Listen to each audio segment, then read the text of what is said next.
بسم اللہ الرحمن الرحیم، السلام علیکم ورحمۃ اللہ وبرکاتہ۔ آج کا ہمارا ٹاپک 1973 کے آئین کے حوالے سے ہوگا کہ 1973 کے آئین میں اسلامی دفاعات کیا کیا ہے۔ دیکھیے، پاکستان میں 1973 سے پہلے بھی اور بھی بہت سے قوانین بنائے گئے تھے، بہت سے کانسٹیٹیوشنز بنائے گئے تھے، جیسا کہ ایک قانون بنایا گیا تھا 1956 میں، اور اسی طرح اس کے بعد ایک اور قانون بنا تھا 1962 میں۔ اگرچہ ان میں بھی اسلامی آرٹیکلز موجود تھے، اسلامی دفاعات موجود تھی، لیکن ہم اگر 73 کے آئین کے حوالے سے بات کریں، 73 کے آئین کے حوالے سے بات کریں، تو یہ اپنے اندر بہت سی اسلامی شقیں اور بہت سی اسلامی دفاعات لیے ہوئے ہیں۔ میں ڈائریکٹلی موضوع پر آنا چاہوں گا۔ لکھنے والوں نے اور بیان کرنے والوں نے بیان کیا ہے کہ 1973 کے آئین میں جو اسلامی دفاعات ہیں، ان میں سے ایک دفاع اللہ تبارک و تعالیٰ کی حاکمیت اعلیٰ کا ایک اقرار ہے۔ مطلب یہ کہ 1973 کے آئین میں اس بات کا اقرار کیا گیا ہے اور یہ بات لکھی ہوئی ہے کہ ملک میں، تمام کائنات میں اقتدار اعلیٰ صرف اللہ کا ہی ہے، حاکمیت اعلیٰ صرف اللہ کی ہے، کسی اور کی نہیں ہے۔ اب اس بات کا مطلب کیا ہے؟ کیا اقتدار اعلیٰ صرف اللہ کے لیے؟ اس کا مطلب یہ ہے کہ ملک میں کوئی قانون، کوئی لا، کوئی بل ایسا پاس نہیں کیا جا سکتا جو قرآن کے خلاف ہو اور سنت مصطفیٰ کے خلاف ہو صلی اللہ علیہ وسلم۔ چونکہ تمام کائنات میں اقتدار اعلیٰ صرف اللہ کا ہے، اس لیے حکم بھی اس ملک میں، اس ملک کے ہر گوشے، ہر مقام پر اگر چلے گا تو صرف اللہ کا چلے گا، اس کے علاوہ کوئی اور حکم نہیں چلے گا۔ حاکمیت اعلیٰ کا مطلب یہ ہے کہ تمام زندگی پاکستان میں رہنے والے مسلمانوں کی اللہ اور اس کے رسول علیہ الصلوۃ والسلام کے حکم کے مطابق ہی ہوگی۔ آئین میں بھی کوئی ایسی بات شامل نہیں کی جائے گی کہ جو اسلامی شریعت اسلامیہ کے خلاف ہو، اسلام کے خلاف ہو، قرآن کے خلاف ہو، سنت رسول علیہ الصلوۃ والسلام کے خلاف ہو۔ پہلی بات حاکمیت اعلیٰ، اللہ تبارک و تعالیٰ کی حاکمیت کا اقرار کیا گیا اس میں۔ اور اسی طرح دوسری جو اسلامی شق اس حوالے سے بیان کی جاتی ہے وہ یہ کہ 1973 کے آئین میں پاکستان کا نام اسلامی جمہوریہ پاکستان ذکر کیا گیا ہے۔ اب کوئی یہاں پر یہ سوال کر سکتا ہے کہ پاکستان کا نام صرف پاکستان کیوں ذکر نہیں کیا گیا؟ آئین کے مطابق اسلامی جمہوریہ پاکستان کیوں رکھا گیا؟ تو اس کا مطلب اور اس کی وضاحت سمجھ لیجئے۔ پاکستان کا نام اسلامی جمہوریہ پاکستان یعنی اسلامک ریپبلک آف پاکستان اس لیے رکھا گیا ہے کہ اس کا نام سننے والوں کو یہ پتہ چل جائے کہ یہ ملک سیکولرزم کے ماننے والوں کا نہیں ہے، یہ ملک کمیونزم کے ماننے والوں کا نہیں، یہ ملک اگر ہے تو صرف ان لوگوں کا ہے جو اسلام کے مطابق زندگی گزارنا چاہتے ہیں۔ اس کا نام ہی اسلامی ہے، اسلامی جمہوریہ پاکستان۔ یہاں اگر کوئی قانون چلے گا، کوئی لا چلے گا تو وہ مکمل طور پر اسلامی ہوگا، اس کے علاوہ کوئی قانون ایسا جو کہ نان اسلامی کو ایکسیپٹیبل نہیں ہوگا یہاں۔ دوسری بات، مملکت کا نام ہے گا، ملک کا نام اسلامی جمہوریہ پاکستان ذکر کیا گیا، یہ ایک اسلامی کا آرٹیکل شمار ہوتا ہے گا۔ اسی طرح تیسرا اسلامی آرٹیکل اور تیسری اسلامی شق اس میں یہ ذکر کی گئی ہے کہ پاکستان کے سرکاری مذہب کے حوالے سے بیان کرتے ہوئے لکھا گیا کہ پاکستان کا سرکاری مذہب، آفیشیل ریلیجن اسلام ہوگا، اس کے علاوہ کوئی اور مذہب نہیں ہوگا۔ یہ تیسرا آرٹیکل ہے، تیسری اسلامی دفاع ہے۔ اسی طرح چوتھی چیز جو بہت ہی زیادہ قابل غور ہے اور ہمارے لوگوں کو یہ بات جاننی چاہیے، پتہ ہونی چاہیے یہ بات، اور وہ یہ کہ پاکستان کے صدر اور وزیر اعظم کا مسلمان ہونا اس آئین کی روح سے ضروری قرار دیا گیا ہے۔ اگر ہم 1956 کے قانون کے حوالے سے بات کریں، 1956 میں بنائے جانے والے قانون کے حوالے سے اگر ہم بات کریں تو اس قانون میں صرف صدر کے لیے مسلمان ہونا ضروری تھا، لیکن اس قانون کے مطابق صدر اور وزیر اعظم دونوں کے لیے مسلمان ہونا ضروری ہے۔ کوئی ایسا شخص وزیر اعظم یا صدر نہیں بنایا جا سکتا اس ملک میں کہ جو مسلمان نہ ہو. اس بات کا مطلب یہ بھی ہے کہ کسی قادیانی کو بھی صدر یا وزیر اعظم نہیں بنایا جا سکتا. معاملہ یہ ہے قادیانی حضرات کا کہ وہ نبی علیہ الصلوۃ والسلام کو نبی رسول تو مانتے ہیں، لیکن نبی علیہ الصلوۃ والسلام کو آخری رسول آخری نبی نہیں مانتے. مرزا غلام احمد قادیانی کو مانتے ہیں، اور یہ بات چونکہ خود قرآن مجید کی آیت مبارکہ کے خلاف ہے. اللہ نے فرمایا ما کان محمد ابا احد من رجالکم، کہ محمد مصطفیٰ صلی اللہ علیہ وسلم تم مردوں میں سے کسی کے والد نہیں، ولکن رسول اللہ، لیکن اللہ کے رسول ہیں، وخاتم النبیین، اور نبیوں کے سلسلے کو ختم فرمانے والے ہیں، آخری نبی ہیں. تو قرآن کی خلاف ہوگی یہ بات اگر کوئی نبی علیہ الصلوۃ والسلام کو آخری نبی نہ مانے. اور قادیانی حضرات کا یہ مسئلہ ہے، اس لیے انہیں غیر مسلم اقلیت قرار دیا گیا ہے. اور پانچویں بات بھی اسی سے کنیکٹ ہے گی، اور وہ یہ کہ 1973 کے آئین میں 1973 کے کانسٹیٹیوشن میں مسلمان کی تعریف بھی ذکر کی گئی ہے. اگر آپ اپنا NIC بنوانے کے لیے کبھی جائیں تو آپ دیکھ سکتے ہیں اس فارم پر مسلمان کی تعریف لکھی ہوتی ہے. یہ 1973 کے آئین میں شامل کی گئی تھی، اور 73 کے آئین کی روح سے، مطلب اس میں شامل کی گئی تعریف کی روح سے مسلمان صرف اسی کو سمجھا جائے گا کہ جو اللہ رب العزت کی توحید کا اقرار کرتا ہو، ختم نبوت پر بھی ایمان رکھتا ہو، نبی علیہ الصلوۃ والسلام کو آخری نبی بھی مانتا ہو. نبی مانے لیکن آخری نبی نہ مانے تو وہ مسلمان نہیں ہو سکتا. اور اسی طرح یہ بات بھی اس میں شامل ہے، مسلمان کی تعریف جو 73 کے آئین میں کی گئی ہے اس میں یہ بات بھی شامل ہے کہ مسلمان اسی کو سمجھا جائے گا کہ جو توحید کو مانے، جو ختم نبوت کو مانے. تیسری چیز یہ کہ تمام آسمانی کتابوں پر ایمان لائے اور قرآن کریم کو اللہ کی آخری آسمانی کتاب مانے. اب اس کا کیا مطلب ہوا؟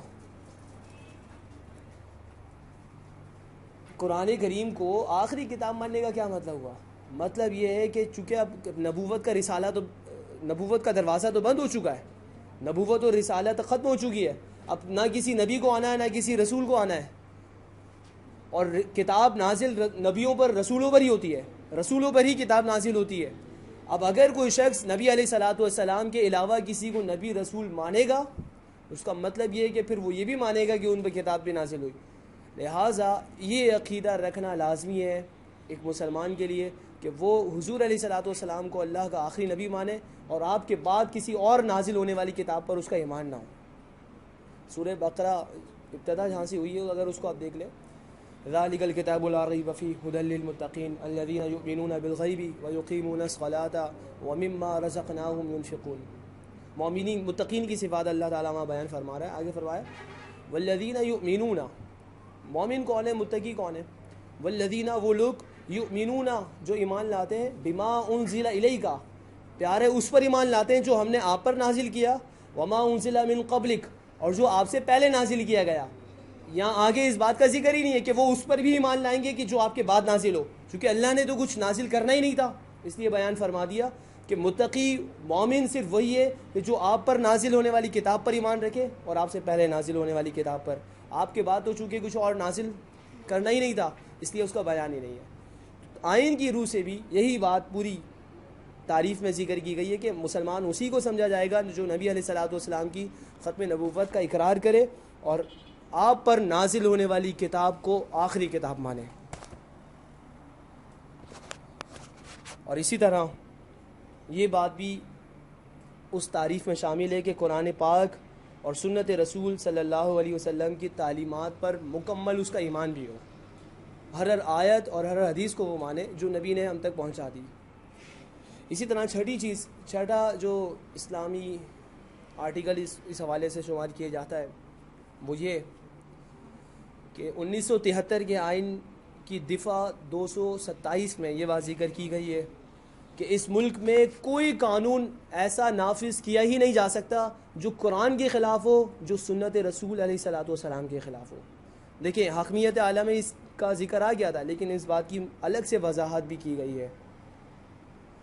اب اگر کوئی یہ کہے کہ جناب آج تو ایسا ہمیں نظر نہیں آ رہا، اس کا امپلیمنٹ تو کہیں نظر نہیں آ رہا، تو یہ بات ماننے والی ہے. دیکھیں قانون تو بنایا گیا ہے، اس کا امپلیمنٹ نہیں ہے تو یہ الگ بات ہے، یہ ہماری اپنی سستی ہے. یہ حکومت کی ذمہ داری ہے، یہ وبال ان کے سر جائے گا کہ انہوں نے اس کو نافذ کیوں نہیں کیا، اسے امپوز کیوں نہیں کیا، ورنہ قانون کے اندر یہ بات لکھی ہے۔ اور اسی طرح 7ویں دفاع اسلامی 1973 کے آئین میں جو اسلامی دفاع ہے وہ یہ کہ پاکستان کے عوام کو ایک ایسا معاشرہ ڈیولپ کرنے میں، اسٹیبلش کرنے میں مدد دی جائے گی کہ وہ اپنی زندگی کو اسلام کے اصولوں کے مطابق گزار سکیں، ان کی زندگی کا ایک ایک لمحہ، ایک ایک گوشہ اسلام کے مطابق گزرے، اور پورا انوائرمنٹ ملک کا، پورا ماحول ملک کا اسلامی ہو، تاکہ مسلمان اس مقصد کو پورا کر سکیں جس مقصد کو حاصل کرنے کے لیے انہوں نے ملک بنایا تھا، پاکستان بنایا تھا۔ یہاں پر جمہوریت بھی ہو، آزادی بھی ہو، مساوات بھی ہو، انصاف بھی ہو، عدل بھی ہو، انسانیت بھی ہو، ہر طرح کی سہولت جو ایک شہری کے لیے ضروری ہے وہ ہونی ہو۔ اس بات کا اقرار 1973 کے آئین میں ذکر کیا گیا ہے، اور اسی طرح یہ بات بھی 73 کے آئین میں ذکر کی گئی ہے جو اسلامی دفاع ہے کہ اسلامی تعلیمات کے فروغ کی ذمہ داری حکومت پاکستان اور مملکت پاکستان پر عائد ہوگی۔ اسلامک اسٹڈیز کا معاملہ ہو، اسلامیات پڑھانے کا معاملہ ہو، قرآن و سنت کی تعلیمات کو فروغ دینے کا معاملہ ہو، تو اس کے ذمہ دار خود ارباب اقتدار ہوں گے، اقتدار سنبھالنے والے، حکومت سنبھالنے والے ہوں گے۔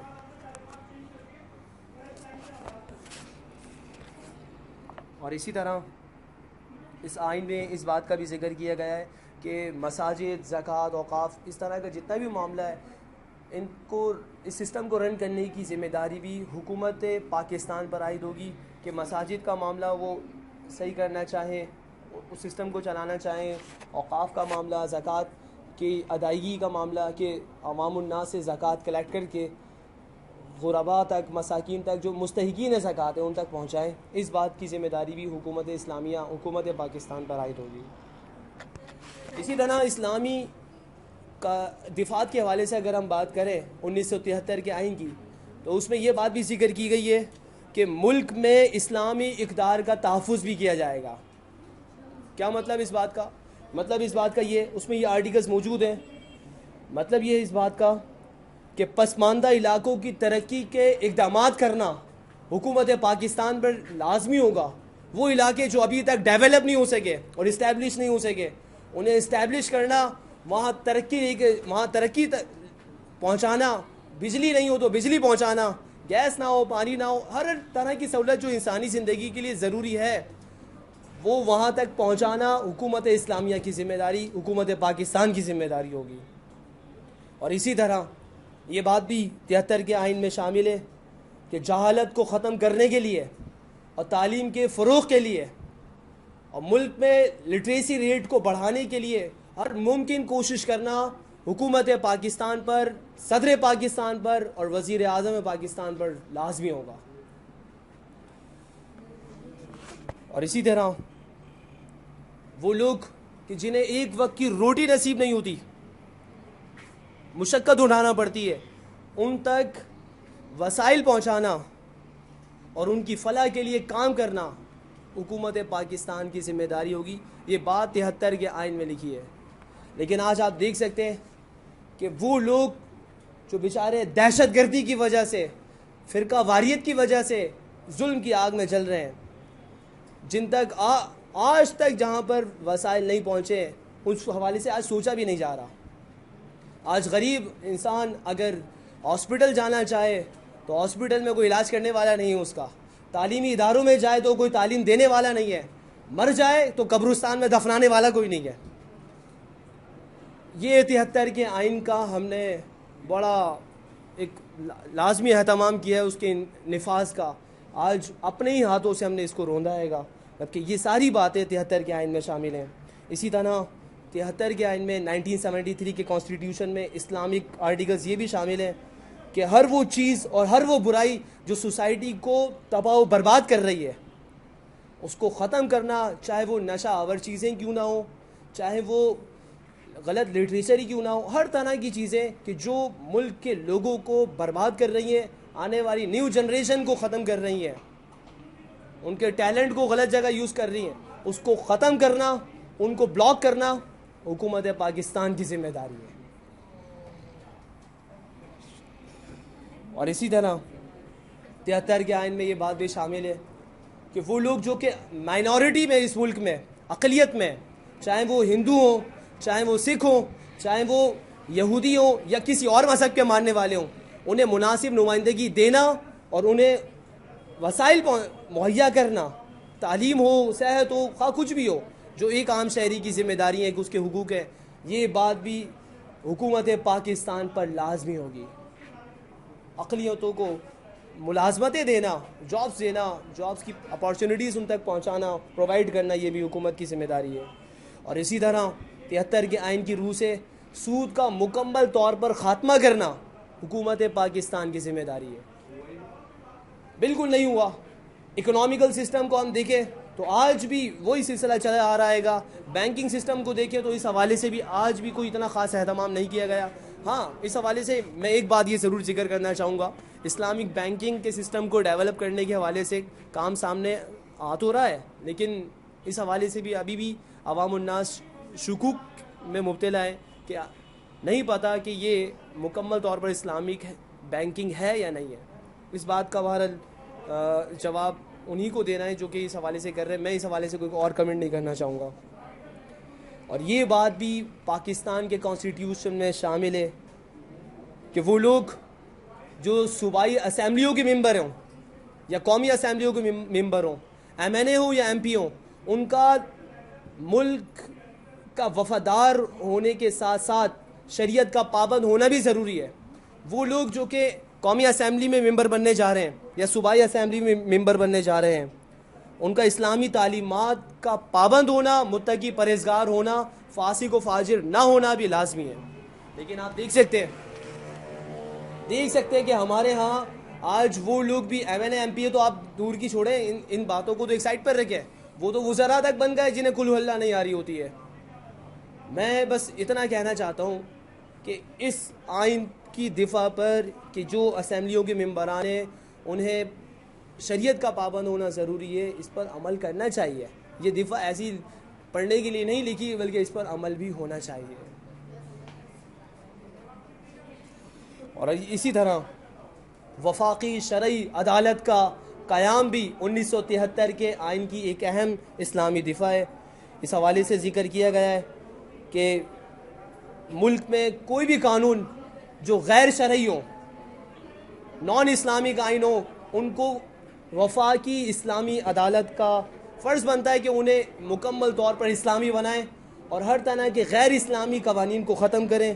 اسلامی نظریاتی کونسل بھی 1973 کے آئین کے مطابق اس بات کی ذمہ دار ہے کہ وہ مکمل اسلامی اور شرعی قانون ملک پہ نافذ کریں، ہر طرح کے ایسے قانون کو اس دنیا سے، اس پاکستان سے ختم کر دیا جائے، ایریڈیکیٹ کیا جائے، جو کہ اسلامی روح کے خلاف ہے، شریعت اسلامیہ کے خلاف ہے۔